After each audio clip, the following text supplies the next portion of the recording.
It's late though. It's like no. Shabbat Shalom, and welcome back to the Way of Truth through Torah.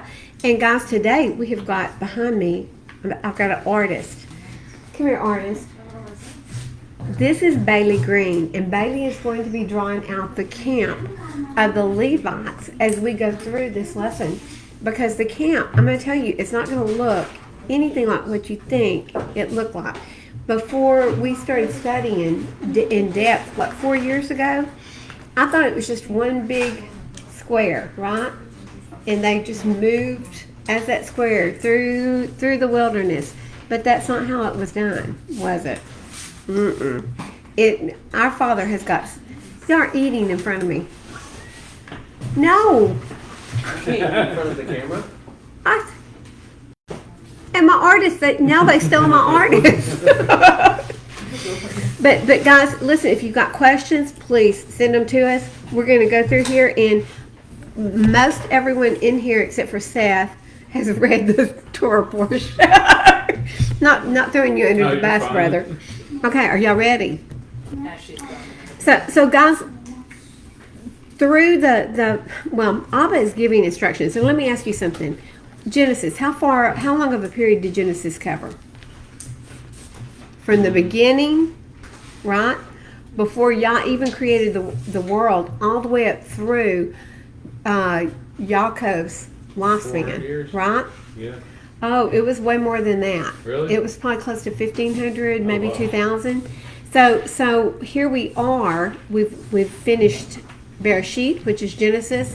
We have finished Exodus, which is Shemot. And how long did Exodus take? 4 times. Probably around 2 to 4 years, because from the first time that Moshe went into Pharaoh till he came back and they were actually released, it was 2 years. So probably 2 to 4 years was the Exodus, and then we have Leviticus. How long was Leviticus? 30 days? Was it 30 days? Yes, Leviticus was exactly 30 days. And when did Leviticus occur?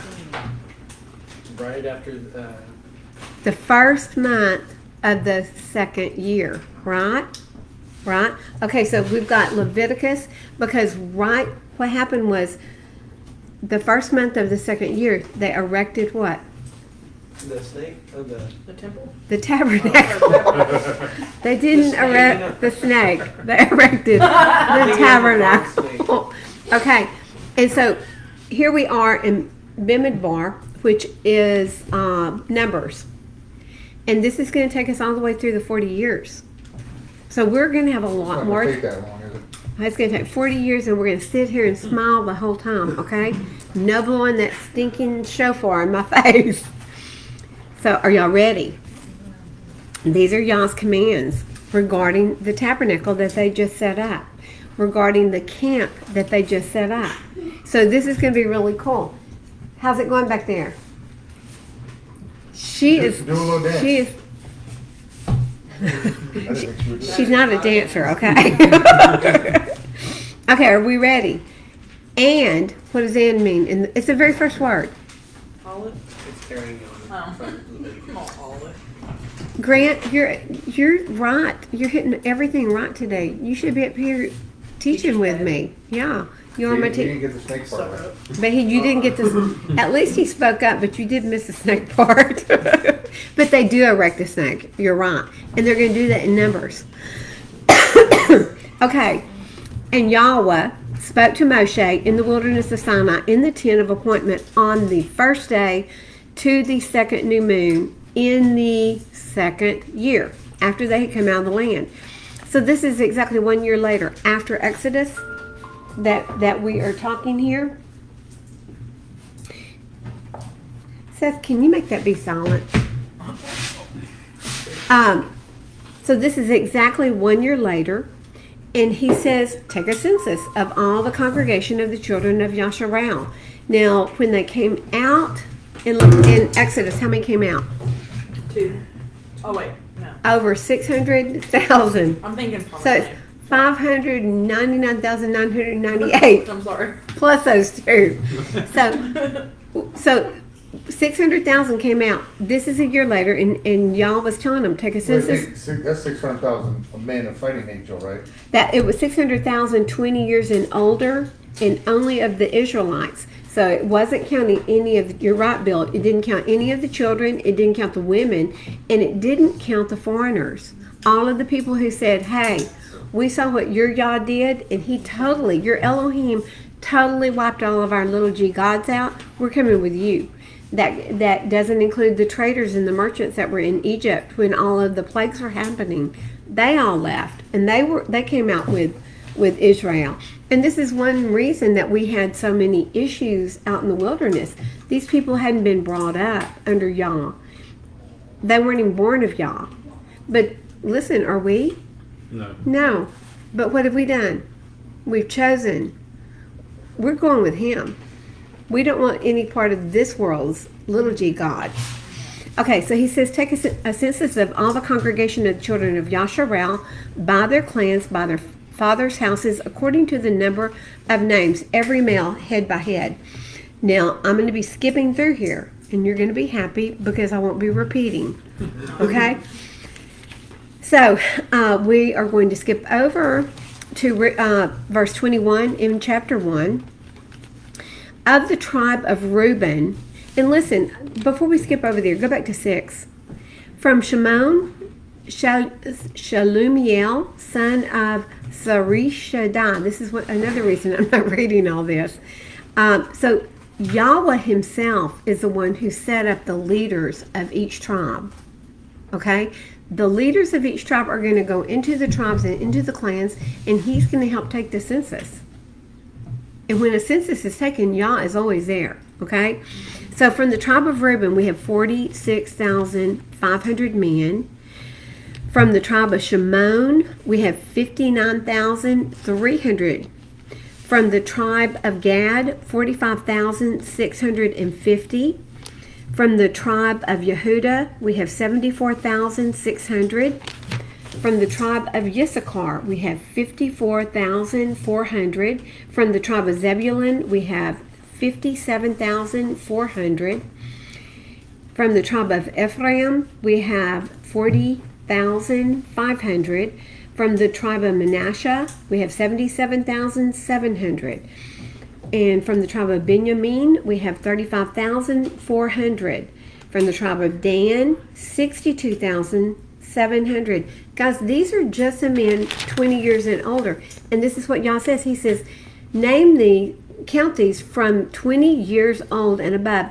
Everyone going out to the army in Yasharel. Number them by their divisions, you and Aharon. So everyone 20 and above, men. All the men 20 and above. Not the women, not the children, and not the foreigners. This is just Yasharel. This is a lot of people. So I gave you Dan, 62,700. Asher, 41,500. Naphtali, 53,400. So these were, verse 44, these were those registered whom Moshe and Aharon registered with the leaders of Yasharel, 12 men, each one for his father's house. There's 13 tribes. They only did 12. Who didn't get counted? Levi. The Levites. Y'all are so fast.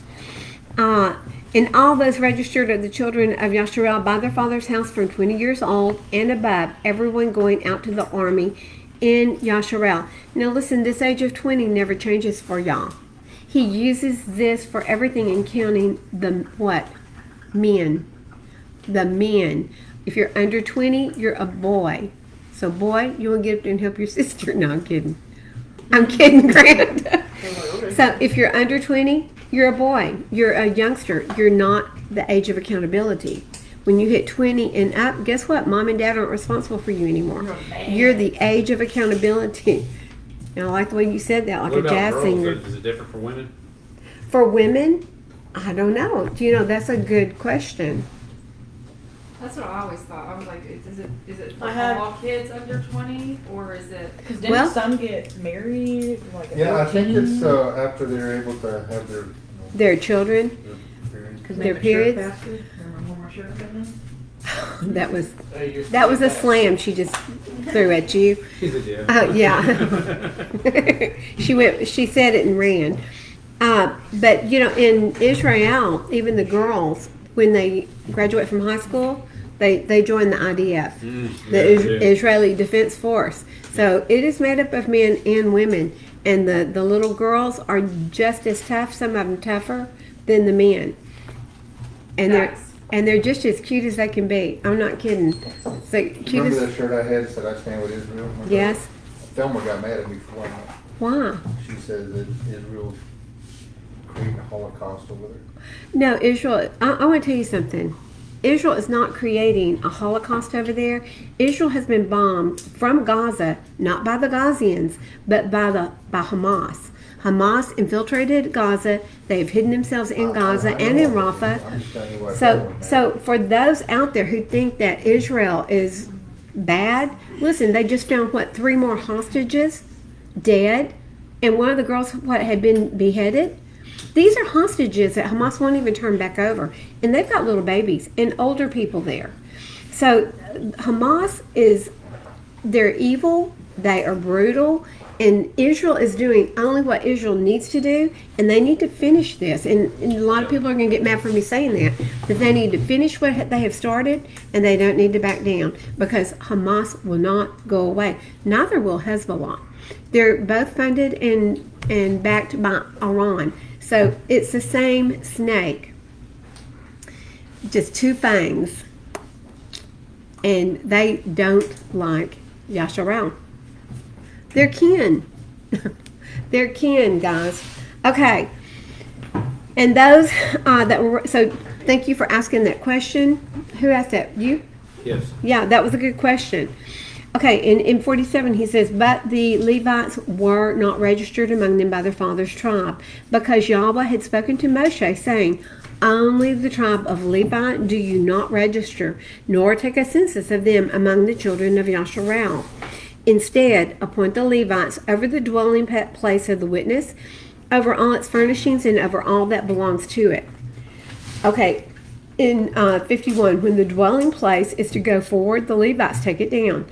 And when the dwelling place is to be set up, the Levites set it up. And the stranger who comes near is put to death. Would you go to Exodus 44, Yep. 5? The stranger who comes near is put to death. This is not a garim. This is not a garim. This means even a stranger amongst Israel. You said 44 or 30? Somebody who's not a Levite. 44:5, huh? Somebody who's not a Levite. Someone who's not a Levite. And even worse than that, Bill, if you're not in the priestly division, you can't come near the Holy of Holies. So even for the Holy of Holies, like the Ark, the holy things within the Holy of Holies, you couldn't touch those. You couldn't even see them. Who are the 2? Was that was Aaron's sons, 2 sons that did the strange fire? Yes. Yep. Nadab and Abihu. And they became crispy critters because they did what should not be done in Israel. They brought strange fire before Yah. They did it probably with a right heart, but they were being rebellious because, listen, Yah tells us exactly what he wants us to do. We go and do what we think he wants us to do instead of what he tells us to do. That's not obedience. That's creating your own rules. And that's what, go out here in the streets. This is what you see just about 99% of the churches have done. They've created their own ear-tickling rules. You can do whatever you want. There's no law. The law's been done away with. Very contrary to what Yahushua tells us in Matthew 5. Jerry Peterson told me the same thing, from Mad Mechanics over there Yeah. in the square. He got on me and Rustin Hodges about not eating pork. Mm-hmm. And he said, Okay. y'all just make it up your own rules now. Well, unfortunately for him, you're being unfortunately for you, you're being obedient to what Yah has told you to do. Don't put something abominable in your mouth and into your gut, because if you do, you can't come near him. So it's very sad for them at some point. If they're still gorging themselves with pigs and seafood, they won't be able to come near Yah. And if they think for 1 minute that he hears their prayers, they're wrong. Because Proverbs tells us what? Those who turn their ear away from hearing the Torah Even their Prayers prayers are an abomination. abomination. That's exactly right, Sherry. And it's not just in Proverbs. It's throughout Psalms, James. Anytime that you're doing what is against Yah's will, He doesn't hear your prayers. So it's sad because you see a lot of these people who are not being obedient. And what do they say? Well, I've prayed and prayed and prayed, and God just doesn't hear my prayers. Well, let me tell you why He's not hearing your prayers. Because you're not doing what He tells you to do. If you're not an obedient child, is a father going to answer you when you call on His name? No, you're not His child. If you're not being obedient, you're acting like you're not His child. Wow, look at this girl go. Huh? Is that not amazing? She's, Hey, you said Exodus 44? 44? Ezekiel, I told you a lie. Ezekiel 44. Verse 5. 44, 5. It's Ezekiel. So, what I want to explain to you is that the Zur is a stranger that is strange to the Holy of Holies. It's not supposed to be anywhere near. Because listen to what happens. And Yahuah said to me, Son of man, set your heart and see with your eyes, and hear with your ears. And that I say to you concerning all the laws of the house of Yahuah, and all of its Torah. And you shall set your heart to the entrance of the house with all the exits of the set apart place, and shall say to the rebellious, to the house of Israel, Thus said the Master Yahuah, O house of Yasharel, enough of all these abominations of yours, that you brought in sons of the foreigner, uncircumcised in heart and uncircumcised in flesh, to be in my set apart place, to profane it, my house, that you brought near my food, the fat of the blood, and you broke my covenant because of all your abominations. Keep going. And you did not guard the charge of that which is set apart to me, but you have set others to guard the charge of my set apart place for you. Thus said the Master Yahuah, no son of a foreigner, uncircumcised in heart or in the flesh, comes into my set apart place, even any son of a foreigner who is among the children of Israel. There you go. That's it. So what happens to the foreigners? They're cast out. Cast out. They are cast out. Listen, Yasharel didn't obey any of Yah's rules concerning whose house he said, "Oh, house of Israel, enough of you. This is my house. You brought in sons of a foreigner, uncircumcised in heart and uncircumcised in flesh, in my set apart place, to profane it." So the foreigners profaned this. How far after Numbers, out in the wilderness, was this? 40 years. Ezekiel happened probably 600 years. Ezekiel. From that time period. It's probably, it's probably more than that. It's probably 800 years later when this is taking place. Did the rules regarding his house, his set apart place, have they changed? Nope. No. Have they changed today? No. No. Is there a set apart place today? Yeah. No. In ourselves. You are all his set apart place. Yeah. So there's no Like, physical set apart place right now. But what does he tell us? We are the temple. Shaul tells us even Yeah. that our house, our temple is our body. Yeah. Are you going to burn pig on your altar? Are you going to burn seafood, shellfish on your altar? No. You're not going to burn or offer up to Yah anything inside this body that is not something he told you to do, right? Right. Wow, she's making some progress back there.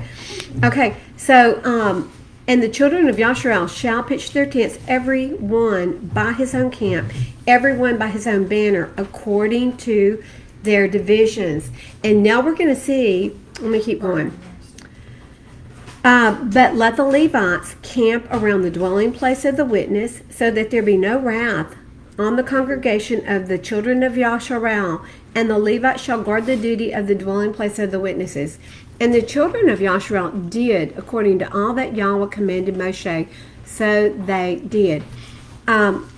Exodus 12, 37 through 38. Sherry, would you read Ephesians 2, 11 through 17? And actually, I want you to actually read Ezekiel 47, 21 through 23. And I'm going to grab Ephesians because I think I had changed the number that we were going to do in there. Okay, Bethany. Exodus 12:37-38. Uh-huh. Okay, and the children of Israel set out from what that is, Ramesses to Sukkot, about 600,000 men on foot, besides the little ones. And a mixed multitude went up with them too, also flocks and herds, very much livestock. So 600,000, which is what we had already talked about. At this point, now that they've done their first census, we have 603,550 men. Just the men. So how many do you think? Okay, so if we were counting your family, we would count one. But yet there are 4. So how many do you think the 603,000 men actually were, plus the foreigners? And you know how Well, Jews now like 20 reproduce. kids.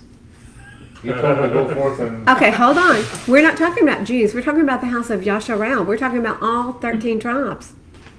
There's a huge difference. People call them Jews. They're not Jews. These are not Jews. The Jews are not set apart anywhere in here. Abba Yah is giving every one of these commands to the entire 13 tribes. Hello? the tribes weren't Jews. No. So We need Kaylin for this. the tribe of Yehudah is only one of the 13 tribes. So all Yahudim, all of the tribe of Yehudah, they're all Israelites. But all Israelites are not Yahudim. They're not from the tribe of Yehudah. Does that make sense? Okay, now you knew. Now you know. Question. I don't belong here. No, you do belong here. You're the house of Israel. So when you're saying that, like, the house of Yehudah, like, for instance, us would be one family. Mm-hmm. In Revelations, where it's the 144,000, Mm-hmm. is it just speaking, when it's saying that the tribes, is that just, like, is Men this... plus The Israel. 144,000 are those that are being called forth, right? Yeah, so, So is it's that highly in their family? Didn't say their families, but their families are probably there. Yeah. So that is one of the teachings I think that Adam Fink says. You know, what we're looking at right there is 144,000 men. They probably have families back behind them. So there's Okay. because when they looked, there was I a would think- there was I a would think so, multitude. because I I would mean, you too. always look at the man as the cover. The head. As the Mhm. head and Yeah. then everything. But guys, we don't know I that. mean, we all know that. We- but- We're less mature. But there was a multitude, and 144,000 isn't really a There's multitude. reason behind that. So yeah. So okay, we've got Ezekiel. 47, 21 through 23. And you shall divide this land among yourselves according to the tribes of Israel.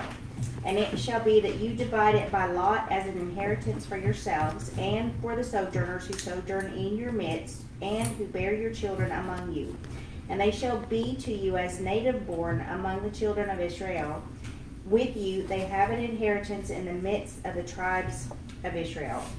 And it shall be that in whatever tribe the sojourner sojourns, there you give him his inheritance, declares the Master Yahuah. Okay, so whatever tribe these foreigners or these sojourners, they are a sojourner if they're choosing to become Yasharal. They're still a Gorim, the uncovenanted, if they're not wanting to be. So I'm not sure where they camped, but if they're not choosing a tribe to camp with, they're not going to be camping in the areas where Bailey is drawing up over here. Does that make sense? They're the strangers. So according to what you're reading, and this is when we come into the land, we all get to choose where we want to live. With what That's your tribe branch grafted in. we're grafted in, and which part of that branch are you choosing to be like? Because some people are going to be like Yehudah. Some people are going to be like Levi. Some people are going to be like Dan. Everyone's going to be different. Nobody in here is the same. We're all different. Thank you, Yah, that you've given such variety in here. Some's more variety than more We're others. all going to be living in a camp, you said? Yeah, For eternity? yeah, together. Bill, This is we're going to be together forever. like, hold on. And you rethink this. When we go to the kingdom, it's going to be a remnant that makes it there, but we will all be there. It's going to be. There are days I'm like, oh, I'm ready for that. Please count me in those that get to go into the kingdom, Abba, because we will all be in there. There will be light because Yahushua is our light. He will be the light. He will be the night. He will be everything. Doors are never closed. So we don't need to sleep or nothing? I don't know what we'll be doing there, but you know what? We're It's not going to be. needing flesh. Yeah, we're I not. think We'll we be will have tired. to. We I will don't be. think we'll be. Because We it will says be. you're not going to feel pain. Yeah, not we're gonna be much- glorified. Yeah. You got a bad shoulder? Because when Yeah, I you was said like, why pain, did you it just went hit right yourself? I was just saying, pain In case you're one of those that has pain. in your shoulder. She's got the pains right now, don't you? Okay, guys, let's go into Ephesians 2 and let's look at what. Yes, I had a question about when you said we're all picking our tribe, right? yes. And you know how like it's the men first? Do the men get to pick out the tribe and then we have to follow the men? Or Yes. do we get to just like... Well, I mean, the two So become basically he gets to pick out the tribe. the two become one. But if you're one, you're already one-minded. You should be. Y'all are like-minded. You're raising your kids like. Well, I just right. know like Bailey, she wants to be an Asher. Well, she will But be if her. it falls under him, No, because she will she be. can go and do her yeah. own thing because she'll have her own. Yeah. Objection, Your Honor, speculation. Boom. I I thought it was the spirit world we were going to. Okay, for the millennial, it's a physical world. After the millennial reign, it will be spiritual. When we go into the 8th day after the 1,000-year reign, that will be spiritual. And that will be our for eternity, our forever kingdom. Okay, are y'all ready? What are we reading Ephesians? We're in Ephesians 2. I'm starting in 8. For by favor you have been saved through belief, and that not of yourselves. It is a gift of Elohim. It is not by works, so that no one should boast. For we are his workmanship, created in Messiah Yahushua, unto good works. So we're created unto good works. But those good works, are the good works ever going to save you? No. You can get to the kingdom door. You can have every medal for volunteering and good works and charitable giving.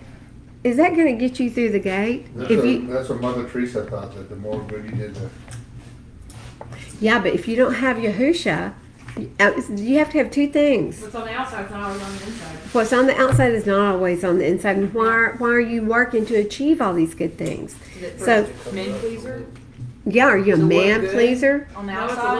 look at me type thing. But Yeah. It doesn't matter, but look at me. That's right. That's why he says don't boast. He says that. no Yeah, one should you boast. don't boast. If you're out doing good things, you We shouldn't seal boast it about up. Make sure you know it's easy. What does he say? Your right hand doesn't know what the left hand's doing. If you're giving, if you're helping, the right hand should know what the left hand's doing. He said, for we are his workmanship, created in Messiah Yahushua, unto good works, which Elohim prepared beforehand, that we should walk in them. Walk in Torah. Walk in his good works. Therefore, remember that you, once nations in the flesh, who are called the uncircumcised by what is called the circumcision, made in the flesh by hands. Okay, now right here, Bill, this is after the 10 tribes have gone north, the majority of those who are still in Jerusalem, and this is where Shaul, Paul, is speaking from. The majority of the people there are either the tribe of Yehudah or they're the tribe of Benjamin, which is what Shaul is. He's from the tribe of Benjamin. So the circumcision, those who are circumcised, he's speaking of the Jews, literally. And they called them Jews in the Bible, but they were actually called Yah's people. I know. Everything's been so distorted. So the Yah's would have been the tribe of Yahudah, and then those who are uncircumcised are the Gentiles, are the nations. I've never heard that yet. Who are coming That makes in. sense, though. Well, we were created in his image and we were called by his name. I had Yasharel. sort of an argument with this guy in prison, black dude, about it. He said, "Did you know that Jesus wasn't even a Christian?" I said, "Wow, that would have been surprising to me." Well, he wasn't what they call a Christian. He is the Torah. He is everything about what we believe in. But I mean, as far as being a Christian, depending on what you think of that, I mean, that can get pretty deep, can it? Wesleyan's like, oh, let me scratch my head here. Who? Wesleyan. Okay, let's keep going. Right now. Hold up. So the uncircumcised are being called uncircumcised by the circumcised. So we're talking about the Gentiles and the Jews right here. Okay, if we're talking layman terms. Okay, that at that time you were without Messiah, excluded from the citizenship of Yasharel, and strangers from the covenants of promise. And the covenant of promise is what I'm wanting to hit here. You were a stranger from the covenant of promise. Go to Hebrews 9:15. Seth, the covenant of promise. What is the covenant of promise? Is it plural? There's a covenants. It probably is covenant. Yeah, it is Like plural more here. than one? Covenants of promise. And because of this, he is the mediator of a renewed covenant, so that death having taken place for redemption for the transgressions under the first covenant, those who have called might receive the promise of everlasting inheritance. That is the promise. That's a covenant of promise. Those who've been called, those who have believed, those who have been obedient, fall under that covenant of promise. So 9:15. They're over there whispering. I'm just telling her page number, sorry. Okay. Yeah, Charlie. And I've lost my place, and Jessica's the page girl, and she's not here today. Strangers from the covenants of promise, having no expectation and without Elohim in the world. But now, in Messiah Yahushua, you who were once far off have been brought near by the blood of the Messiah. And this is exactly what you just read in Hebrews. Read it one more time. I knew you were still there. And because of this, he is the mediator of a renewed covenant, so that death having taken place for redemption of the transgression under the first covenant, those who are called might receive the promise of the everlasting inheritance. What was that specific sin that he had to die for? Because the blood of goats and bulls and sheep would not ever cover it, because there's no sacrifice for rebellious sin. Yahushua had to die. He had to come back for the house of Yasharel, because she was divorced from Yah because she went wayward. Isaiah 50 verse 1. If you don't believe me, he gave the house of Yasharel a divorce certificate. Here you go, house of Yasharel. Guess what? He couldn't remarry. Could not remarry after that. Okay, so Yahushua came back by the blood of the Messiah. Those far off, the house of Yasharel, will be brought near. You can come back in. For he is, go to, I've got two more verses. Okay. Zechariah 33:13 and, Zechariah 6:15 and Isaiah 33:13, Sherry. For he is our peace, who has made both one, and he's talking about the two houses, the house of Yehudah and the house of Yasharel.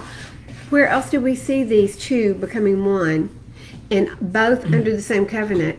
And it's a renewed covenant. You just read that in Hebrew. It's a renewed covenant. In Jeremiah 31:31, it is the renewed covenant, and he is making it with the house of Yehudah and the house of Yasharel. He's bringing the two together, and he's making them one, having broken down the partition of the barrier, having abolished in his flesh the enmity, the Torah of the commands of dogma. This is speaking not of his Torah.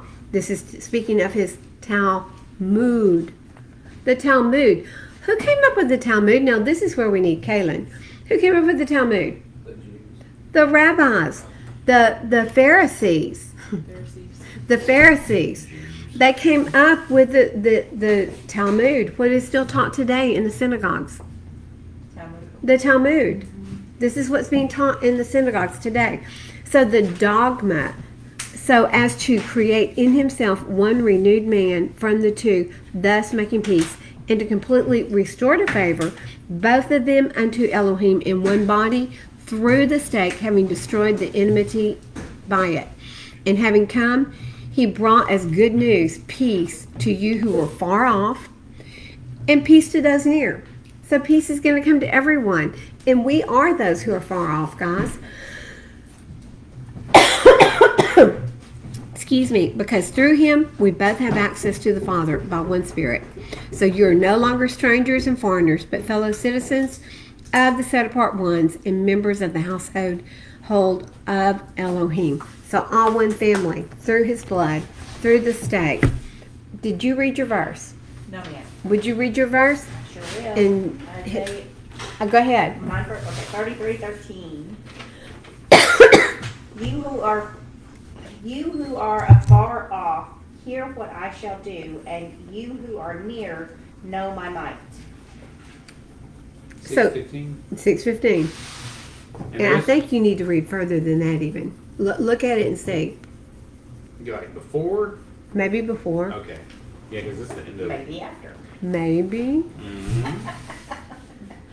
Just read and find out.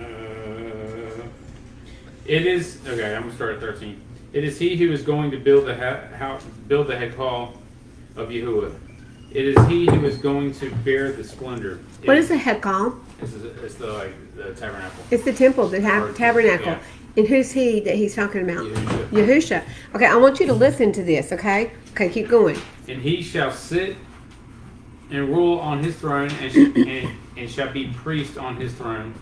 And the council of peace shall be between them both.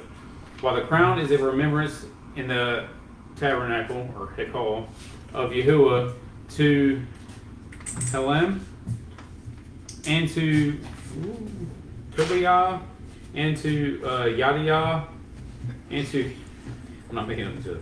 And to Hen, son of Zephaniah, and to those who are far away shall come and build the tabernacle of Yahuah. And you shall know that Yahuah of hosts has sent me to you. Wait, hold on. Who's going to come and build the tabernacle? Yahushua. Read that again. Okay. Would you just read? Those who are far away. Those who are far off. Those who are far off are going to come. And they're going to what? They're going to build the tabernacle of Yahuah. Of Yahuah. So we're those who are obedient are going to help build the tabernacle. Is that who's there right now? No. Are they being obedient? No, they're not. You can go to Jerusalem and they are selling everything that you want to buy on Shabbat. Go, you can buy whatever you want. You can go buy whatever you want. Go to Tel Aviv and you can really buy it. Okay. What? Every time I look away from Seth, I look back, his hat is farther. It's like this. I know. I think that He's like the Kool-Aid kid. It's like a clock. It just keeps going back. Sprinkler head. Yeah. Well, that was Never weird. mind. Okay. I was distracted. Okay, here we go. We're in 249. Am I in 2? What? Numbers? We're in Numbers. Bracket numbers? Okay, here we go. 249? There's no 249. No, we're still in 1. No, we're in 2. Okay, no, we're in 2. Let's start in 2. Okay, in 2:1, and Yahuah spoke to Moshe and to Aharon, saying, the children of Yasharal are to camp, each one by his own banner, beside the sign of his father's house, and let them camp around the tent of appointment at a distance. So we have the east side, the west side, the north side, and the south side. And so, guys, I'm going to go into the Targum, which is the Aramaic version of the word, and I want you to hear one of the best descriptions you're going to find on the camp. What page? In the Targum, I'm on page 271.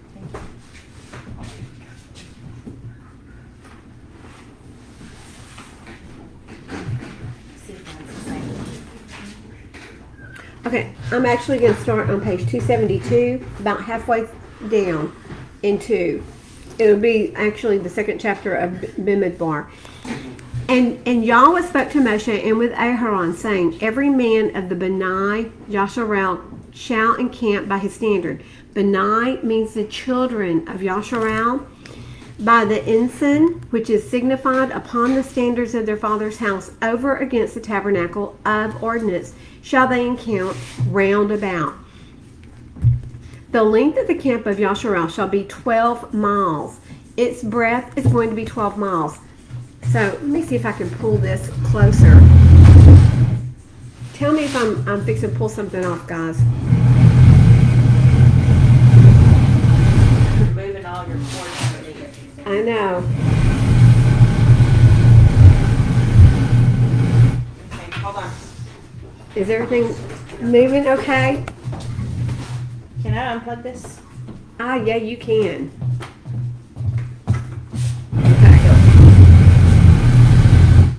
Okay. Wow, I'm going to be on the board in just a second. Okay, there we go. Okay, so can you see the board now? So this is every division is 4 miles by 4 miles. So you've got 4 miles by 4 miles by 4 miles by 4 miles. So that would be what? Would that be what, 16 square miles? 16 square miles, yeah. So every section is 16 square miles. You've got 3 divisions in each area. And what's interesting is the way they camp. So you've got in the eastern division, you've got Yehudah, Issachar, and Zebulun. So you've got each division is like Yehudah, Issachar, Zebulun. So the heads of the tribes are up here in the front, right next to where Aharon and Moshe are. So if you need your commanders of each camp, all you have to do is they're right there. Same over here with Dan, Naphtali, Asher, Ephraim, Manasseh, and Benjamin, and Reuben, Shimon, and Gad. Perfect. So could you go to the restroom in the camp? No. Okay, what did you have to do? Go outside the camp. You had to run outside the camp. So the farthest that you could be at any point from getting out of the camp to go to the restroom would be 2 miles. I mean, listen, 12 by 12, I used to go, what if you're 6 miles away and you have to go to the restroom, right? So you would have a very long distance to run. But 2 miles would be the most, right? And if you're lucky, you're close here, or you're close back here. Okay, let me keep going because this is so fascinating.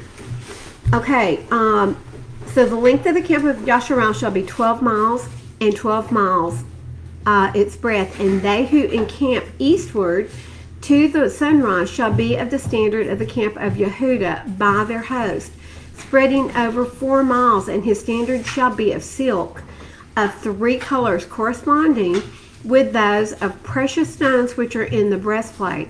So the breastplate, the row on the breastplate of these 3 tribes. Guys, do you see how amazing the word of Yah is? It's all integrated. It's all together. So the sardis, the topaz, and the carbuncle, these are the colors on their flag. Upon it shall be expressed and set forth the names of the 3 tribes, which would be Yehudah, Issachar, and Zebulun. And in the midst shall be written, Arise, O Yahuah, and let thine enemies be scattered, and thine adversaries be driven far away from thee. And upon it shall be set forth the figure of a young lion. So on that flag, you've got a lion that is the picture, a young lion. Isn't that interesting? So the head of the Benai Yehudah shall be Nechshon, Bora, Aminadab, and the sum of the host of that tribe was 74,600. And let me get to, that's not the full number on that group. The total number in that group is the 180,400. On the south side, you've got 151,450.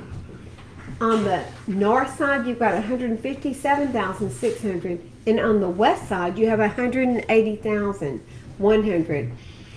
That's a long line for that restaurant. That is a long line, but these are, look at this, guys. They're almost symmetrical. You've got 180 and 180, 157 and 151. They're almost exactly symmetrical. In the center, you have the tabernacle. You have the three sons of Levi. You have Merari, Gershon, and Kahath. And then up here you have Moshe, Aharon, and the priestly sons, which would be the two sons of Aharon. Moshe's are not up there. They're not included in the Aharonic priestly sons. So we've got that. But can you imagine looking down on this camp from the mountain, or seeing this camp encamped anywhere near your village? 12 miles long from here to here, and 12 miles wide from the north to the south. A 12 by 12 camp.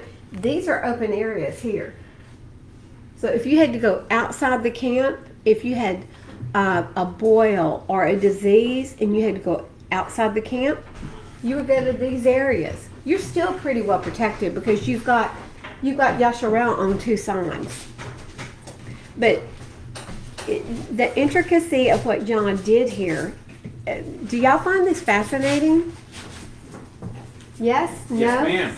Okay. So they move the camp. What do they do? Just pace off a mile? Let's go. Let's finish this. Okay. So that's on the east side of the camp.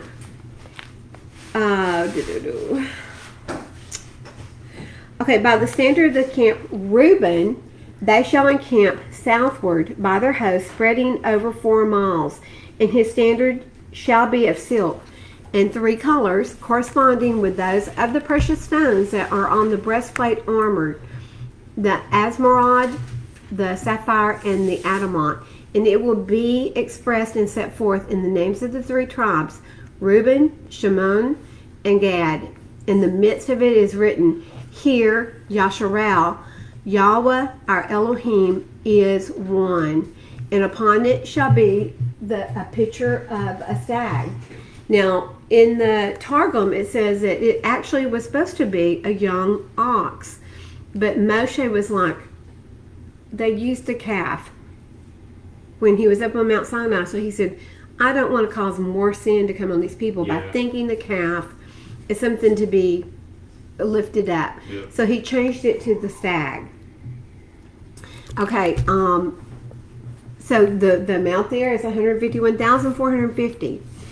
In the center shall go the host of the Levites. In the midst of their host, their camp spreadeth over 4 miles. In the midst are they to be as they encamp.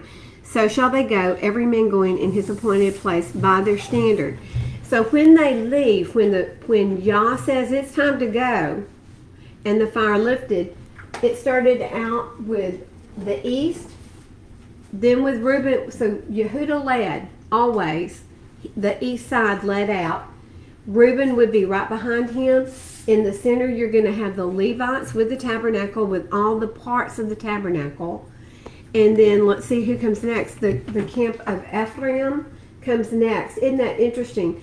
All of those 3 are Rachel's children. Ephraim, Manasseh, and Benjamin. So that's Rachel's 3 children, really. Because Yaakov adopted Ephraim and Manasseh as his own. Not replacing Joseph, but kind of in his stead, because Joseph was a royalty. Yeah. Okay? You got 2 for 1. Yes, do y'all have you've got your Sefer here. Would you go ahead and pull up Yasher? I think it's 56. because I want y'all to see when Yaakov died. This is exactly, guys, listen to me. The way this is set up is exactly how they carried his burial coffin all the way from Mitzrayim to the cave of Machpelah. Exactly like this. He was the tabernacle that they carried, and his sons were on the sides of his bear, the funeral bear, the casket per se, exactly as you see the camp set up. I mean, this is just, it's so precise. Okay. Now, we're going to Ephraim. The camp of Ephraim, by the standard of their host, shall pitch on the west. Their camp spreadeth over 4 miles, and their standard is of silk, 3 colors corresponding with the precious stones in the breastplate, the ligure, the agate, and the amethyst, and upon it expressed and set forth the names of the 3 tribes, Ephraim, Manasseh, and Benjamin, having written in the midst, and this is what was written on their flag, and the cloud of Yahuah was over them in the going forth of the host, and then upon it was set a picture of a young man. So each flag had, if you were coming into the camp and you saw the flag, you would know which side you were coming into. If by chance you had lost the sun that day and couldn't figure out where you were. So they were on the west side. And let's see here. And of course they were 108,100. Uh-oh. Would you look in, it's supposed to be 180. But I think this is a typographical in the Targum. I think it's a typographical error. Who do you need to look at? Would you look in Numbers? Numbers what? Or who? It's going to be in the second book of Numbers, Yeah, but on the where are we west side. Does say 108, 100, It says 108. but just on the back here. I'm looking on the back. But where would it be? We'll try It does again. say 108,100. So, Bailey, would you come change that? I got that wrong. It's 108,100. What does the Targum say? Targum says 108,100. Oh, okay. But here I was going, so it's 108, 100. That was literally my error. Okay. So it's going to be short. Yeah, there's going to be fewer at the back than at the front. Okay. The standard of the camp of Dan shall be to the north with their host, and the space of their camp shall spread over 4 miles. His standard shall be of silk, 3 colors corresponding with the stones in the breastplate, which are chrysolite, beryl, and jasper. And it shall be expressed and set forth in the names of 3 tribes, Dan, Naphtali, and Asher. And on the flag it shall say, Return, O Yahuah, and dwell in thy glory in the midst of thy myriads of Yasharal. And on it is a basilisk, which is a serpent. It's like a dragon serpent. So on it, so you've got like a dragon, a lion, a stag, and a man. If you look at one of the faces, is it Ezekiel or Jeremiah? I think one of the creatures has got these 4 faces on it, but I think it's the face of a ox and not a stag. Maybe. I think it is. Can you look that up, Seth? Okay. And Bethany, did you pull up?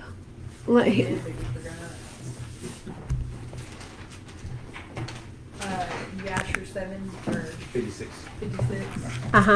Yeah. What verse? 56. Let me push back over here. Sorry, guys. Don't let me knock anything off. Okay, that's good. back under the light so I can read. Thank you. No problem. Ah, now I can see again. Okay. It's in Yasher 56. Guys, are y'all getting anything out of this, or am I just too scattered on this? You are all over the place, but it's good. Okay, You're doing a good. good job. Okay, well, thank you, Bill. Okay, Yasher 56.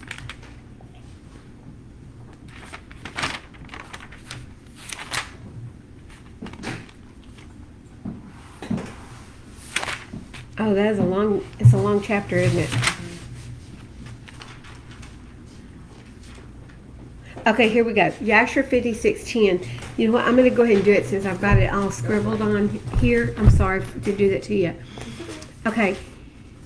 It's Yasher, the book of Yasher 56, verse 10. And Yaakov again commanded his sons on that day, saying, Behold, I shall be this day gathered unto my people.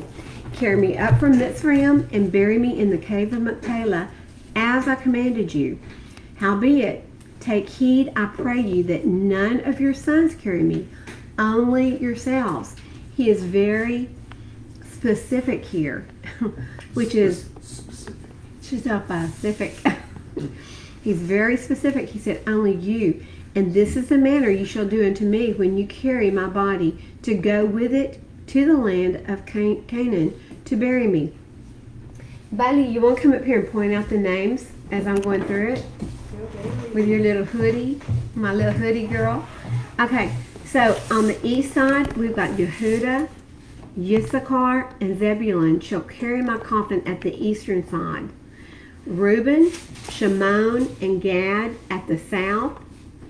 Ephraim, Manasseh, and Benjamin at the west. Dan, Asher, and Naphtali at the north. Let not Levi carry with you, for he and his sons will carry the ark of the covenant of Yahuah with Yasharal in the camp. And listen to this.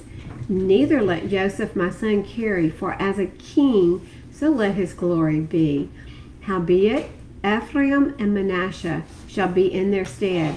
Thus shall you do unto me when you carry me away. Do not neglect anything that I command you, and it shall come to pass when you do this unto me that Yahuah will remember you favorably and your children after you. And you, my sons, honor each his brother and his relative, and command your children and your children's children after you to serve Yahuah Elohim of your ancestors all the days, in order that you may prolong your days in the land, you and your children's children forever, when you do what is good and upright in the sight of Yahuah Elohim, to go in all of his ways, obey his commands.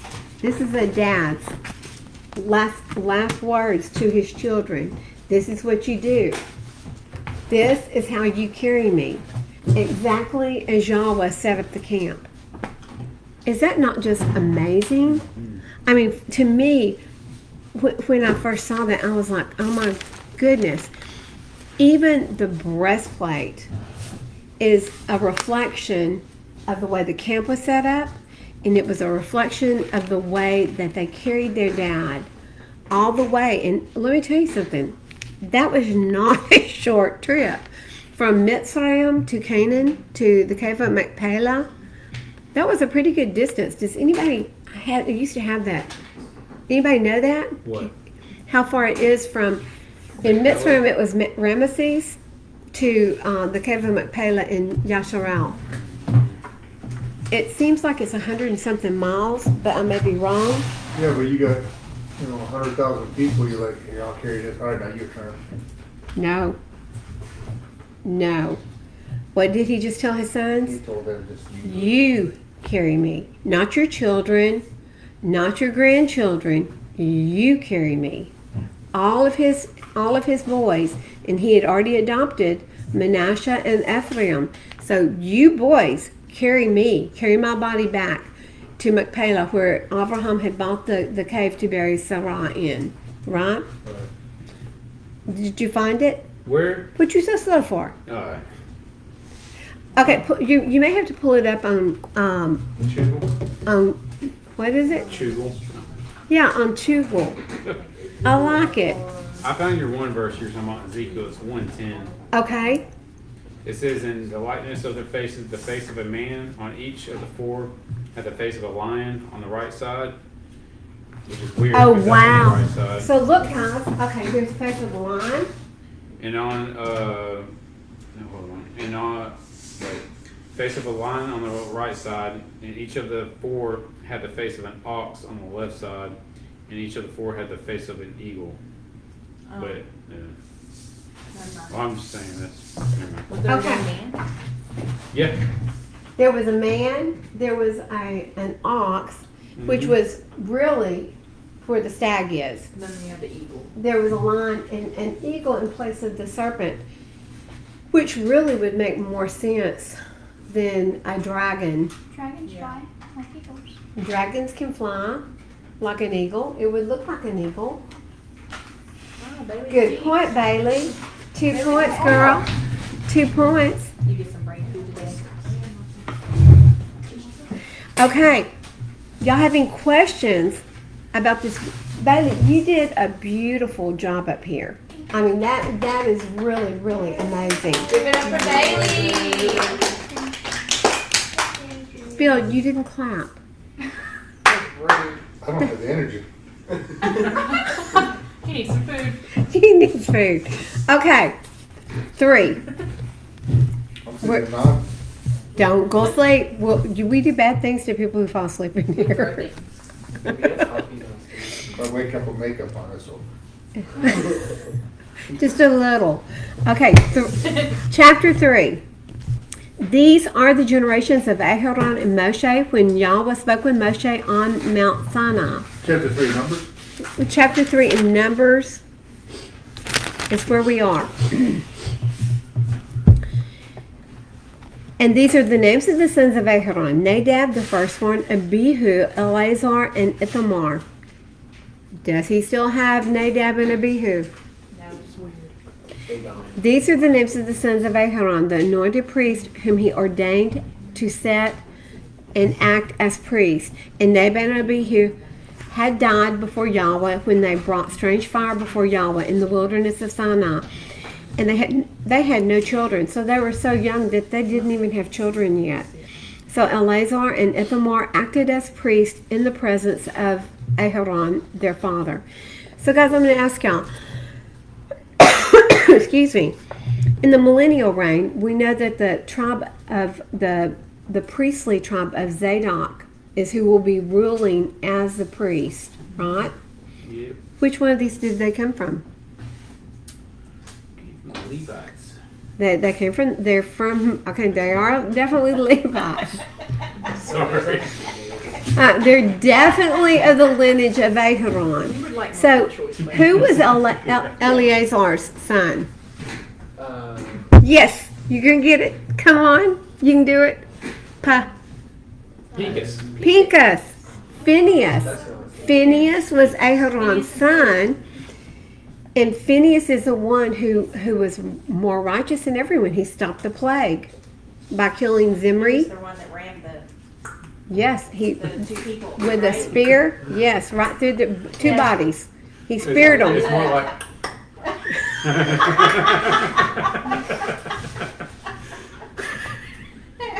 Why me? Why me? Why me, Bill? Because You deserve it.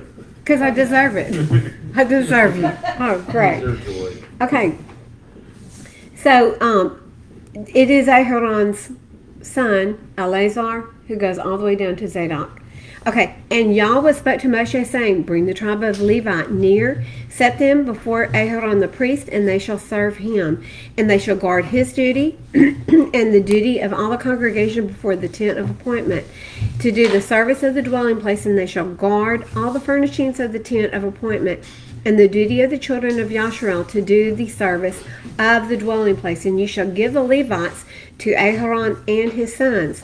They are the given ones. So literally, they're called the given ones, given to him from among the children of Yasharel. And you shall appoint Aharon and his sons, and they shall guard their priesthood, and the stranger who comes near shall be put to death. Again, this is not a gerim. this is not a Gentile.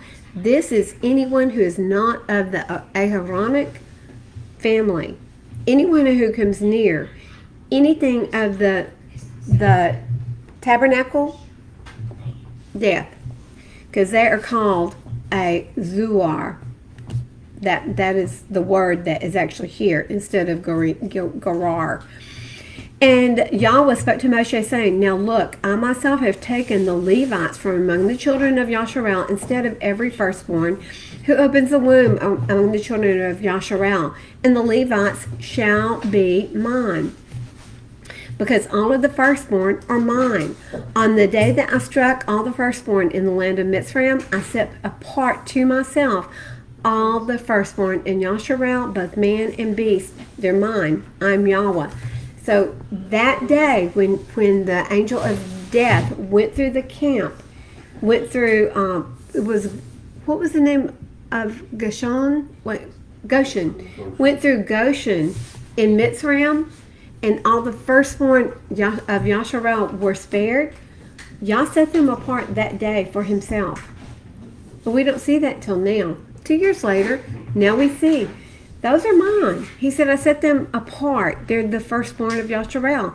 And Yahuah spoke to Moshe in the wilderness of Sinai, saying, Register the children of Levi by their fathers' houses, by their clans. Register every male from a new moon, old, and above. So every single male, 1 month old and up, was counted. This is the second census that they're taking. So Moshe registered them according to the word of Yahuah as he had been commanded. And these were the sons of Levi by their names. So we've got Gershon, Kohath, and Merari. And you can see where they're camped, if you can still see. Merari is on the north side, Gershon is on the west side, and Kohath is on the south side. Which tribe is Aharon and Moshe from? Sorry, he's my son.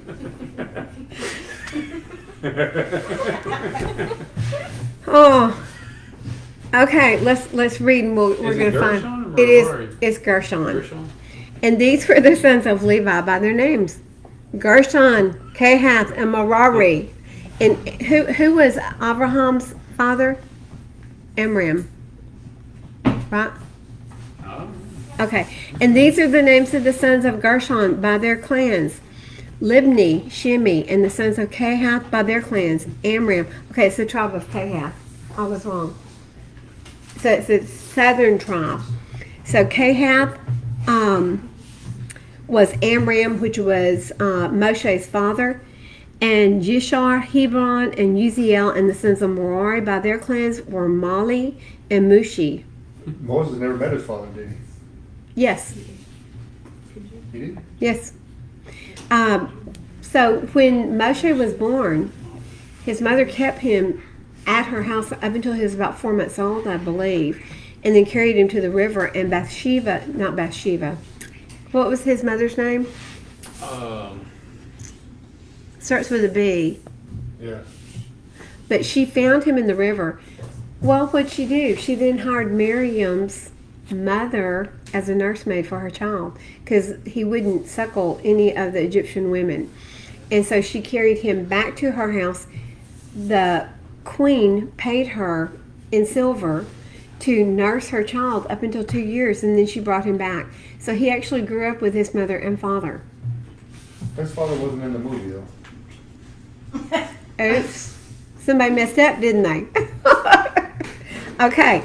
So by their clans, we have Mali and Mushi, and these are the clans of the Levites by their fathers' houses. From Gershon came the clan of the Libnites and the clan of the Shemites, and these were the clans of the Gershonites.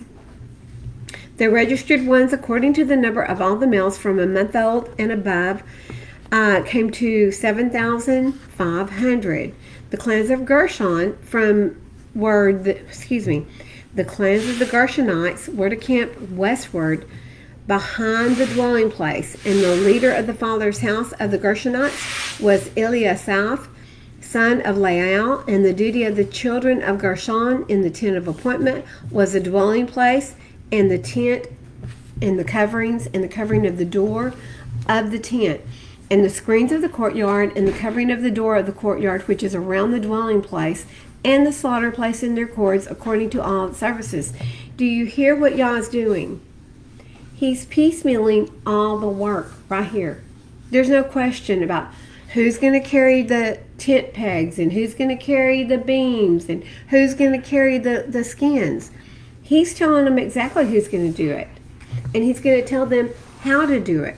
He doesn't leave anything up to us. Why? We always choose wrong. We always, Nadab and Abihu, we do the wrong thing. We always do. In his house is a house of order. And we take credit for it too. Yeah, we do it wrongly and then we take credit for it. I like that, Bill. I did that. Yeah, you did it wrong. Nice job. Okay, from Kehath came the clan of the Amramites, and the clan of the Yeshurites, and the clan of the Hebronites, and the clan of the Uzielites. And these were the clans of the Kehathites. In number, all the males from a new moon old and above were 8,600, guarding the duty of the set-apart place. The clans of the children of Kehath were to camp on the south side of the dwelling place, and the leader of the father's house of the clans of the Kehathites was Elisaphon, son of Uziel, and their duty was the ark, the table, the lampstand, the slaughter places, and the utensils of the set-apart place used in the service, and the covering in all its service. So it was all of the most holy of holy. It was all the set apart. And Eleazar, the son of Aharon the priest, was to be chief over all the leaders of the Levites, with oversight of those who guard the duty of the set-apart place. From Merari came the clan of the Malites and the clan of the Mushites, and these were the clans of Merari. And the number of their registered ones, all the males from a new moon old and above, were 6,200, and the leader of the father's house of the clans of Merari was Suriel, the son of Abihail, and these were to camp on the north side of the dwelling place. So in total, here's a discrepancy. In total, you've got 22,300. Yet, in the registered, let's go forward, and I'm going to show you. There's 300 discrepancy here, and I don't understand why. Because even in the Targum, it's got 22,300. Because I'm one of those who adds everything together. Sherry is I have too. a question regarding that. When you pointed at Seth's family, when they counted, did they come along and count everybody, or did just the father show up and said, "I got 4 in my family"? Is that how they? They didn't count them. They just counted the man. But now, if you're counting the firstborn, then they would have counted who in your family is the firstborn? Grant. Yes, he is. He is a firstborn. Oh, no, you're not. Is it firstborn to the father or mother? It's firstborn, the one opening the mother's womb. Grant. So Grant's the only firstborn. No. No. Huh? No. None?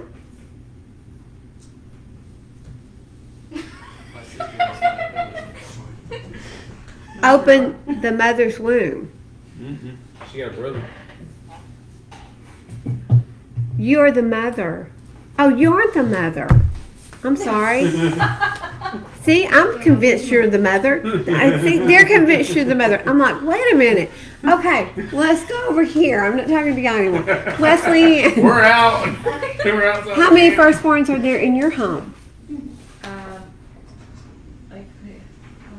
It'd be Paris, I guess. It'd be Paris. Paris? It'd be Paris. Okay. Is Jack? Jack is the firstborn. He is a firstborn? So you've got 2. You've got 1, right? Which would be your daughter? Shay. Oh, Shay's the oldest? Shay's older than Brooke. Okay, I didn't know that. So Shay's your firstborn. Are you a firstborn? No. Okay. So there's 1. So that's how it would be counted. Well, see, I'm the oldest in my family, but I had a brother when it was a baby who died. I was You would be the firstborn, I think, then, because the other one passed, so that would leave you in line. Okay. But the firstborn, the definition of the firstborn is the one that opens the mother's womb. So you will have a firstborn, but not yet. Okay, yeah. So I'm a firstborn. My father was a firstborn, and my son's a firstborn. So there's 3 right there. So, huh? Aren't you just hunky-dory? That's special. Okay. Special. So it's the child that opens the mother's womb is counted as a firstborn. From 1 month old and up. So total, they had 22,300. And the appointed duty of the children of Merari was the boards. Listen, would this not be boring? The boards of the dwelling place, and its bars, and its columns, and its sockets, and its utensils, and all its services, and the columns of the courtyard all around, and their sockets, and their pegs, and their cords. And those who were to camp before the dwelling place on the east, before the tent of appointment, were Moshe and Aharon and his sons, guarding the duty of the set apart place and the duty of the children of Yasharal. But the stranger who came near was put to death. Not just ousted outside the camp. They were put to death. Well, did God kill them like he did the 2 sons, or did they say, hey, we're taking you out here and killing them? I don't know. That never happened? I don't know that we even see that it ever happened. So everyone is around the tabernacle to guard it. So they would not have allowed anyone in. But if someone did come in, either Yah or the Levites would kill them. But I don't remember seeing a story where one got in. Do y'all? That's a good defense if you can get it. Yeah, it'd be completely surrounded. Yeah. There's a comedian talks about the Canada has a good defense if you can get it, which is America. I don't know if it's good now. We used to be. And we will be again. America will rise again. Okay, Yah willing. Okay, all the registered ones of the Levites, whom Moshe and Aharon registered at the mouth of Yahuah by their clans, all the males from a new moon old and above were 22,000. So herein lies a 300 discrepancy. And I knew why at one point, and I can't remember why now. One of the joys of getting older. Okay, and Yahuah said to Moshe, register all the firstborn males of the children of Yasharal from a new moon old and above, and take the number of their names. And you shall take the Levites for me. I am Yahuah, instead of all the firstborn among the children of Yasharal, and the livestock of the Levites, instead of all the firstborn among the livestock of the children of Yasharal. And Moshe registered all the firstborn among the children of Yasharal, as Yahuah had commanded him, and all the firstborn males by the number of names from 1 new moon above, and their registered ones were 22,273. So according to scriptures and the Targum, there were 273 more of the firstborn of Yasharal than of the men 30 days old and above of the Levites. So there's a shortage.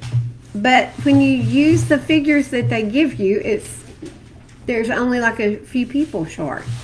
It's really strange. I've got to find out why. Algebra. Bring algebra into it, and it erases a lot of people, doesn't it? Take the Levites instead of all the firstborn among the children of Yasharal, and the Levites instead, the livestock of the Levites instead of their livestock, and the Levites shall be mine. The Levites shall be mine. I am Yahuah. And the ransom of the 273 of the firstborn of the children of Yasharal, who are more than the number of the Levites, you shall take 5 shekels for each one, head by head. Take it by the shekel of the set apart place, the shekel of 20 gerahs. And you shall give the silver, the ransom of those who are in excess above them, to Aharon and his sons. And Moshe took the ransomed silver from those who were over and above those who were ransomed by the Levites. From the firstborn of the children of Yasharel, he took the silver, 1,365 pieces, according to the shekel of the set apart place.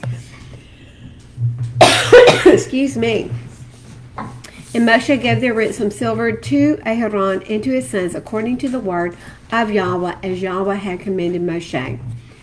And now we come to Numbers 4. How long? We don't have far. Hey, would you just check and make sure that the chicken and rice is still at least warm? Yeah. Warm, if you don't mind. Did you make chicken rice? I Did you did. make strawberry cake? I didn't, but I did make brownies. She makes good strawberry cake. That's the only reason I come here. If I'd known you were coming, I'd have baked you a cake. As you should. As I should have. Okay. Okay, here we go. Are y'all ready? Okay. And Yahweh spoke to Moshe and to Aharon, saying, take a census of the sons of Kohath from among the children of Levi by their clans, by their father's house, from 30 years old and above, even to 50 years old, all who entered the service to do work in the tent of appointment. This is the service of the sons of Kohath in the tent of appointment, the most set apart matters. So, Did you get any more koozies? no. Do not steal my koozie for him. I'm watching you. I'll get you one. I'll get you one. You got one? Oh, you're hoarding. That's for Cokes. Sure. Who uses a Coke? Okay. Okay, at the breaking of the camp, Aharon and his sons shall come, and they shall take down the covering veil and cover the ark of the witness with it. Do you hear what I'm saying? Everything that is holy, up from the Holy of Holies, is super covered because no one can look at it and no one can touch it. So, I believe it was the tribe of who's going to be moving all that? Is it going to be the tribe of Gershon? No, it's the tribe of Kohath.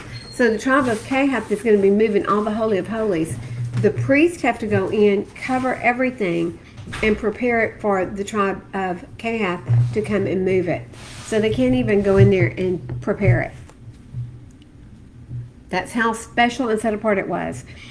So when they break down the camp, it is the job of the priest to go in and cover it.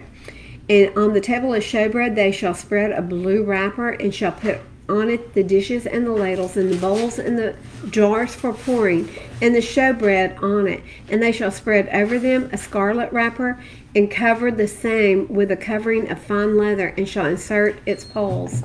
And shall take a blue wrapper and cover the lampstand of the light with its lamps and its snuffers and its trays and all its oil vessels by which they serve it. They shall put it with all its utensils in a covering of fine leather and put it on a bar. All the golden slaughter place they shall spread a blue wrapper, cover it with a covering of fine leather, and shall insert its poles, and shall take all the utensils of service with which they serve in the set apart place, and shall put them in the blue wrapper. Cover them with a covering of fine leather and put them on a bar, and shall remove the ashes of the slaughter place and spread a purple wrapper over it, and shall put all the utensils. Guys, they're covering every single thing. In 15, and when Aharon and his sons have finished covering all the set apart objects and all the furnishings of the set apart place at the breaking of the camp, then the sons of Kohath shall come to lift them up, but not let them touch that which is set apart, lest they die. These matters are the burden of the sons of Kohath in the tent of appointment. So guys, do you remember when King David went and he was bringing the Ark of the Covenant into the city of Zion? You remember that? Was it Uziel that reached out and grabbed the ark to keep it from tumbling? They were moving it on a cart. How were they supposed to move it? Lifting it up.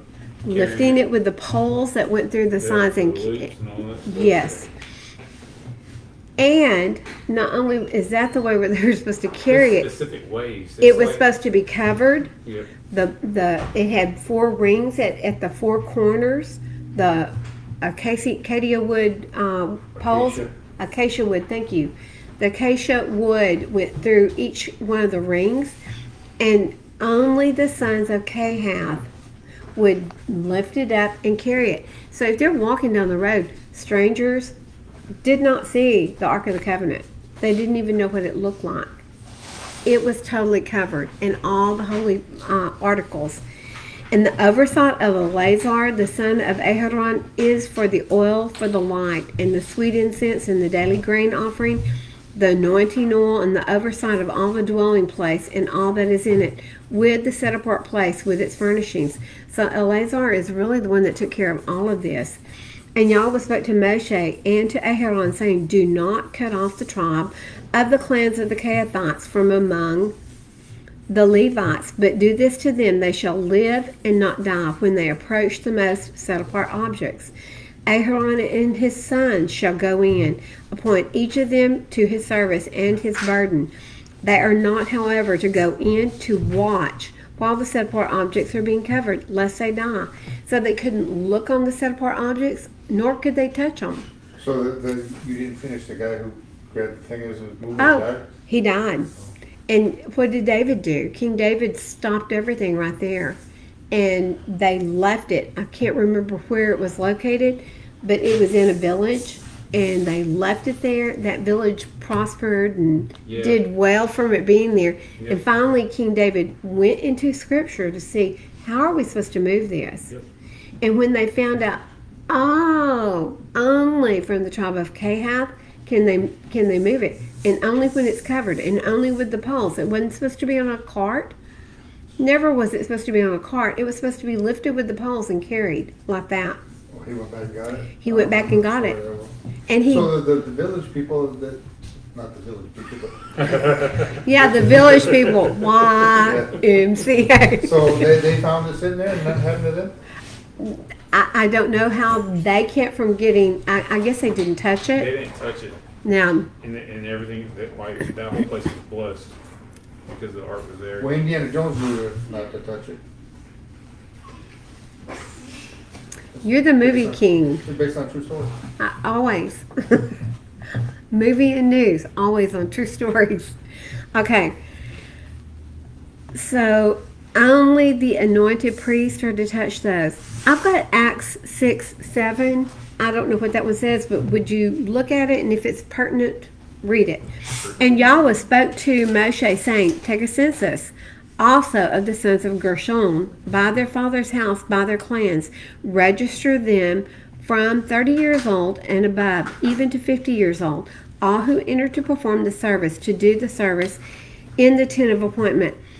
So if you're listening to what we're reading here, these men who are doing service around the temple, they've got 20 years of service. 30 to 50. That's retirement age for them. They no longer have to carry and work after the age of 50. He's saying up to 50. Count them. Let's see how many men we've got. This is the service of the clans of the Gershonites in serving and in bearing burdens. So they're doing a lot of heavy lifting, right? He's saying at 50, you don't have to lift anymore. Hey. Unless you work for Vicky. Hey. But you can come back and help. But you can come back and help. You can become an overseer. I want that job. And they shall bear the curtains of the dwelling place and the tent of appointment with its covering, the covering of fine leather that is on it, the covering for the door of the tent of appointment. And guys, all these skins, they were heavy. I mean, this was not a light load. The screens for the courtyard and the covering for the door of the gate of the courtyard, which is around the dwelling place, and the slaughter place in their cords, with all the equipment for their service, and all that is made for them, so shall they serve. So when we met you, Wesley Ann, we met you where? At the tabernacle. Actually, at Buc-ee's. At Buc-ee's. At Buc-ee's. That's right, because Valerie and I were stalking you. She was like, I've got 2 older women I following me. literally was walking so fast with that baby. I was like, oh my gosh. And then they say my name, and I'm like, Oh my gosh. They're giggling too, y'all, because That wasn't scary. Valerie, your aunt or whatever? No, my other Valerie, my far off Valerie, my Arkansas Valerie. Little Val. Yeah, little Val. At the mouth of Aharon and his sons is all the service of the sons of the Gershonites, all their burden, all their service, and you shall appoint them all the duty of their burden. And this is the service of the clans of the sons of Gershon in the tent of appointment. And let their duties be under the hand of Ithamar, son of Aharon the priest. As for the sons of Merari, register them by their clans and by their fathers. Register them from 30 years old above even to 50 years old, all who enter the service to do the work of the tent of appointment. So guys, all of this work that is done here will still be done by the Levites, all the Levites, but only the tribe of Zadok will do, they'll only be doing the things that Eleazar did. None of the other high priests from the Aaronic lineage will be allowed to. Why? Why? Ezekiel, 36? What'd they do? They allowed the strangers in. They put up idols in his house. Yeah. They offered marred sacrifices in his house.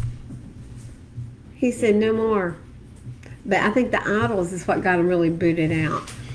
Okay, and this is the duty of their burden according to all their service for the tent of meeting, the boards of the dwelling place, and its bars and its columns and its sockets, and the columns around the courtyard with their sockets and their pegs and their cords, with all their equipment and with all their service, and assign to each by name the equipment of the duty of their burden. And this is the service of the clans of the sons of Merari and all their service for the tent of appointment under the hand of Ithamar, son of Aharon. So Ithamar is helping, but he's not in charge of the holy things. Right? So Moshe and Aharon and the leaders of the congregation registered the sons of the Kehathites by their clans and by their father's house, from 30 years old and above, even to 50 years old, all who entered the service for work in the tent of appointment. And their registered ones by their clans were 2,750. And these were the registered ones of the clans of the Kehathites. All those serving in the tent of appointment, whom Moshe and Aharon registered according to the mouth of Yahuah by the hand of Moshe. And these registered ones of the sons of Gershon by their clans and by their father's house, from 30 years and above, who entered the service, they were 2,630. And then we go on down, and for Merari, we have 3,200 that are 30 years old and above. And these were all registered ones of the clans of sons of Merari, whom Moshe and Aharon registered according to the mouth of Yahuah by the hand of Moshe. All the registered ones of the Levites, whom Moshe and Aharon and the leaders of Yasharal registered by their clans and by their fathers' houses. And all of this was done according to the mouth of Yahuah. They were registered by the hand of Moshe, each according to his service and according to his burden. Thus they were registered. And Yah did not leave one thing to question. We've been going for an hour and a half. No wonder y'all were asking. Let's read, let's go to Matthew 4, 1 through 17. Bethany, would you read that for us? Page 922. Thank you. You're welcome. 9 through 17? 4, 1 through 17. Okay. 921, sorry. 9:21. Y'all ready? Oh, yeah. Then Yahushua was led up by the Spirit into the wilderness to be tried by the devil. And after having fasted 40 days and 40 nights, he was hungry. And the trier came and said to him, If you are the Son of Elohim, command that these stones become bread. But he answering said, It has been written, Man shall not live by bread alone, but by every word that comes from the mouth of Yahuwah. Then the devil took him up into the set-apart city, set him on the edge of the set-apart place, and said to him, If you are the Son of Elohim, throw yourself down. For it has been written, He shall command his messengers concerning you. In their hands they shall bear you up, so that you do not dash your foot against a stone. Yahushua said to him, it has also been written, you shall not try Yahuah your Elohim. Again, the devil took him up on a very high mountain and showed him all the reigns of the world and their esteem. And he said to him, all these I shall give you, if you fall down and worship me. Then Yahushua said to him, go, Satan, for it has been written, you shall worship Yahuah your Elohim, and him alone you shall serve. Then the devil left him, and see, messengers came and attended him. Where am I reading to? 17. Okay. And Yahushua, having heard that Yohanan had been put in prison, withdrew into Galilee. And leaving Nazareth, he came and dwelt in Nahum, which is by the sea, in the borders of Zebulun and Naphtali, to fill what was spoken by Yeshayahu the prophet, saying, land of Zebulun and land of Naphtali, the way of the sea beyond the Jordan, Galilee of the nations, the people who sat in the darkness saw a great light, and upon those who sat in the land and shadow of death, light arose to them. From that time Yahuwah began to proclaim and to say, repent, for the reign of heaven has drawn near. How did the reign of heaven draw near? Yahushua was there. Through Yahushua. He was there, so he is the reign of heaven. He is the walking, talking, living, breathing Torah. You know what's interesting here? in verse 2, in verse 1, then Yahushua was led up by the Spirit into the wilderness. Who leads you into the wilderness, guys? Satan. Or us, ourselves. Who leads you into the wilderness? What did I just read? The Spirit. The Spirit. The Spirit. Go back down to your stove. Well, Satan tempts. Yeah, if you think He about keeps the you from wilderness. Okay. you know, Then Yahushua was led by the Spirit into the wilderness to be tried by Hasatan. So Yah's going to allow you to be tried by He Hasatan, allows you to go to that wilderness. but he leads you to the wilderness. Yes. I mean, some people go, oh, the devil brought me out here to... Yahushua's Spirit does. Yeah. Why is he testing you? What does Where Deuteronomy... you're gonna go? There you go. What does Deuteronomy 10 say? To test you, to try you, to see if you're still going to be obedient. And was Yahushua? Yeah. To everything. Yeah. What is it? What does Deuteronomy 10 say exactly? Exactly. What is it? 12. 10. I think. Oh, I think it's 8. It's 10. It's 8:2.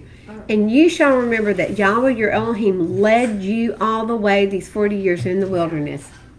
Yahuah your Elohim led you these 40 years in the wilderness. Why? To humble you. To prove you. To know what is in your heart. Whether you Man, I will... don't think it'll take me 40 years to be humble. But he's doing this to know whether what's in your heart, whether you will guard his commands or not. Yeah, it doesn't take 40 years for us to be humbled, does it? It can take an hour and you can be humbled Yeah. very quickly. But guys, this is why he does it. But you could think of that as a lifetime too. Yeah. Like you have a lifetime to do what is right. That's it. You have a lifetime for the devil to go, hey, So, what about so how often are we tried and tested? Every day. all the time? Yes, always. Always. Let's go to Hosea and then we're going to go eat. Hosea 2:1.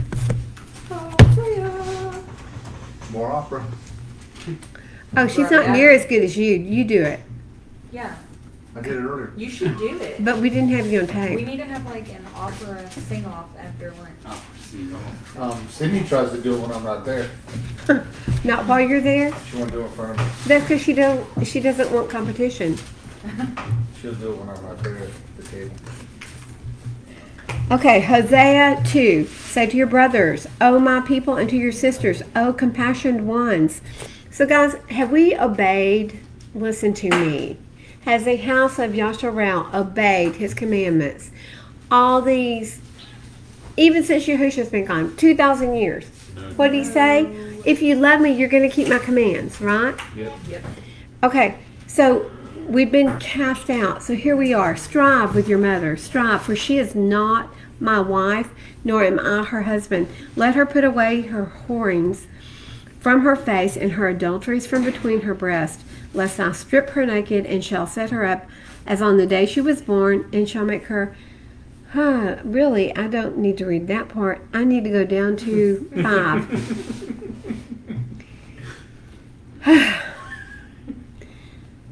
For their mother, well, Still there. I go after my lovers who give me my bread and my water and my wool and my linen, my oil and my drink. Therefore, see, I am hedging up you, and I am hedging up your way with thorns, and I shall wall her in, so that she does not find her pals. And she shall pursue her lovers, but not overtake them, and shall seek them, but not find them. And then she shall say, let me go and return to my first husband, for it was better for me for it was better for me than now. And she did not acknowledge that I gave her grain. I gave her new wine and oil. I increased her silver and her gold, which they prepared for Baal. Yahuah gave to his wife everything that she needed, and she turned around and presented it to Hasatan. That's what he's saying here. I gave you everything you needed. I gave you grain. I gave you wine. I gave you wool and linen. You turned around and you gave it to Baal. What's up with that? Therefore, I shall turn back, and I shall take my grain in its time and my new wine in its appointed time, and I shall take away my wool and my linen, covering her nakedness. And now I shall uncover her shame before the eyes of her lovers, and no one shall deliver her from my hand. And I shall cause all her rejoicing and her festivals. Listen to this. Everything that Yah told us to celebrate, the new moon festivals, the Sabbaths, the appointed times, he said, I shall cause all of her rejoicing, her festivals, her new moons, her Sabbaths, and even all her appointed times to stop. Surely he did that, did he not? 300 AD, what happened? They burned all the Torahs they could find. They got rid of the calendar. They completely got rid of the calendar that Yah gave us. Now we're on what? A Gregorian calendar. Whoopee. You cannot celebrate his feast on that calendar. So he said, I'm going to get rid of all this. It's been gone for 2,000 years, but what's happening? His children, Benai, Yasharel, they're waking up. The children of Yasharel are awakening. And guess what they're doing? They're coming back to his ways. They're coming back and they're celebrating and they're doing everything he told us to do. We're honoring his Shabbats. We're honoring his festivals and his set-apart days. We're honoring his commandments.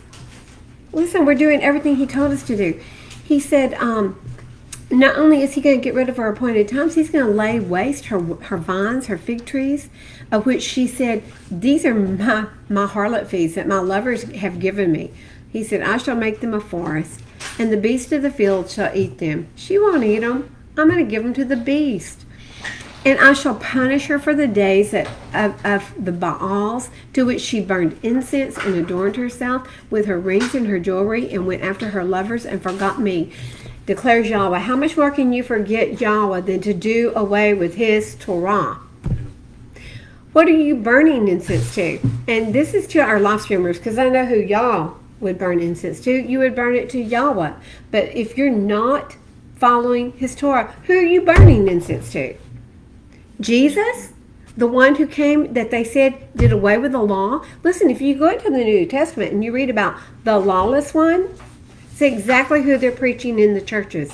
And that is not our Messiah. That is not our Redeemer. It is not our Savior. That's not who they're teaching in the churches. They're teaching the lawless one. Okay? How much more can you turn your back on Yah than this? Therefore, see, I am alluring her, and I shall lead her into the wilderness, and I shall speak to her heart. I shall give to her vineyards from there, and the valley of Achor as a door of expectation, and there she shall respond as in the days of her youth. He has to carry us out to the wilderness to get us away from everything that the churches have lied to us about. get us away from deception, get us away from these crosses and these, if you go to the Catholic Church, all the idols. In the day when she came up from the land of Mitzrayim, and it shall be in that day, declares Yahweh, that you call me my husband, and you no longer call me my Baal. What does Baal also stand for? Lord. You think you should call our Father Lord? Baal? What does he say? We're just going to hit this really quick. I'm sorry. What does he say over in Matthew 7? Is it 7? Okay. 7 verse 19.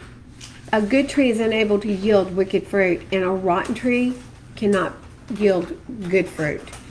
Every tree that does not bear good fruit is cut down and thrown into the fire. So then, by their fruits you shall know them. What are your fruits? Hopefully, the fruits of the Spirit. Fruits of the Spirit. It's the fruits of your work. What are the words that come out of your mouth? What are the words that come out of your heart? Not everyone who says to me, Master, Master.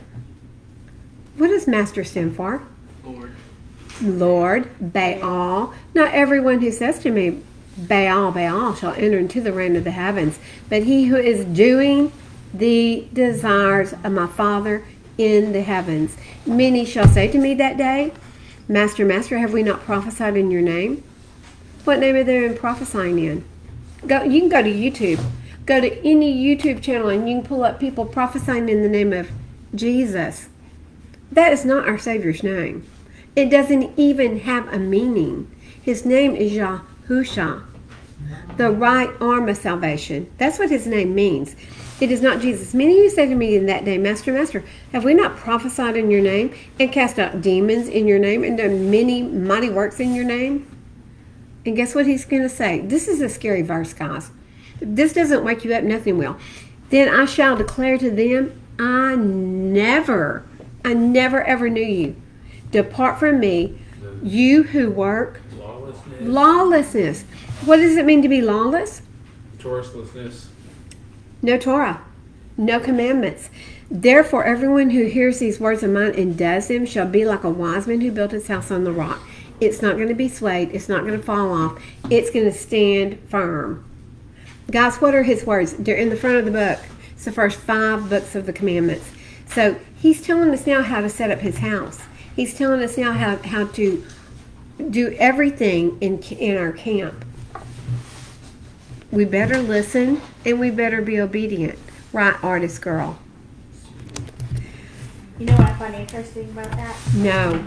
Is, so, 23, and then I shall declare to them, I never knew you, depart from me, you who work lawlessness. Well, there is a verse, and I don't know where it is. But it says, I knew you before you were born. Ooh. It's the part from the I knew you before you were born in the middle where you go wrong. Well, what is his desire? Because here he's saying, you know, I never knew you. What is his desire for everyone? And that is Deuteronomy 10. And this is what people are like, I wish I knew what God wanted for me. Lord commands. Well, let's see what does he want, because it's very, very simple. Obedience. In 10:12, there you go. In 10:12, it puts it as simple as you can find anywhere in Scripture. And now, Yasharel, what is Yahweh your Elohim asking of you but to fear Yahweh your Elohim, to walk in his ways, and to love him and to serve Yahweh your Elohim with all of your heart, with all of your being, to guard the commands of Yahweh and his laws which I command you today for your good. That's what he wants from everyone. So guys, listen, today we didn't pray after we started, we prayed before we started. We did. So we need to pray out. Guys, today, listen, today's the 40th day since the solar eclipse. Is anything going to happen? I don't know. We've had a lot of rains. We've got 1 million people in Houston right now without electricity. 1 million people, no electricity, tornado hit. And it's going to be weeks before they can repair it all. So we've got a lot going on in our country. Our troops are entering the UK rain country today. We've also entered into Gaza. And we're not there for peace, I can tell you. We're not there to aid our ally. That's not why we're there. We've got a lot going on in the world. And if we go too deep in it, our little lesson today will be blipped off. Huh? I see at the base huge, just long, 150 car trains of equipment going out. Where's it going? Russia's got, I saw today that Russia's got missiles off our west coast.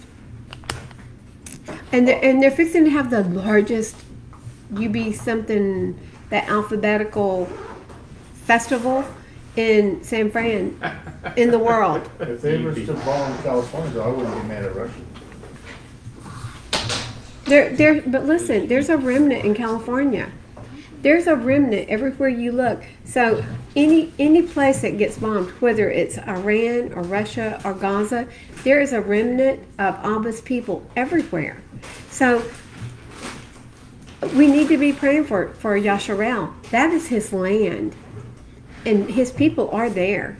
There's a remnant of his people there. So we need to be praying for them. We need to repent. We need to repent on behalf of our nation for every life that has been taken by abortion. We need to repent on behalf of this nation for every lie we've told abroad. Every country we've gone and destroyed abroad. Seth, would you pray us out? Yes, ma'am. Abba, Father, thank you for this day. Thank you for this time to get together with you, Father. Father, I'm asking you to be with each one of us as we go throughout this day, Father. Help us all remember while we celebrate Shabbat, Father, to be one with you, to come in agreement with your covenant, Father. And I'm asking you to watch over this whole entire nation, Father. Separate the weeds from the tares, Father, and help us be humbled by you, Father. Yes. And all that we go through. And Father, I'm begging you to keep Hassan away from this, Father.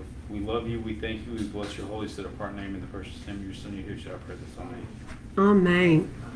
So guys, we want to thank you for joining us today for our Sabbath study. And again, Bailey, you did an amazing job on this artwork. And we have our good friend from Colleen that joined us today, Bill Lushenko. Bill, you want to wave at anybody? Hi. That's scary, isn't it? Wait, do it again. Hi. Oh, no, she's not scary. Look at that grin. That's a smirk. That's our good friend from Colleen. We don't get his presence all the time, but we love it when he comes because he brings interesting topics into our group. You don't got to sugarcoat it. I'm trying. That's from my heart. So, guys, Shabbat. Shalom. And we're going to go grab some food that everyone... Oh, thank you. Is there a second half? No. Don't put me No. on camera. I might have a warrant. Huh? Don't put me on camera. I might have a warrant. Oh, wait. Look, we're getting stuff coming through the right now from the sheriff's department. Hey, they're saying detain you. That's okay if we can. So guys, Shabbat Shalom. I usually have my good friend Ashton here to end this, and he's not here today. Shalom.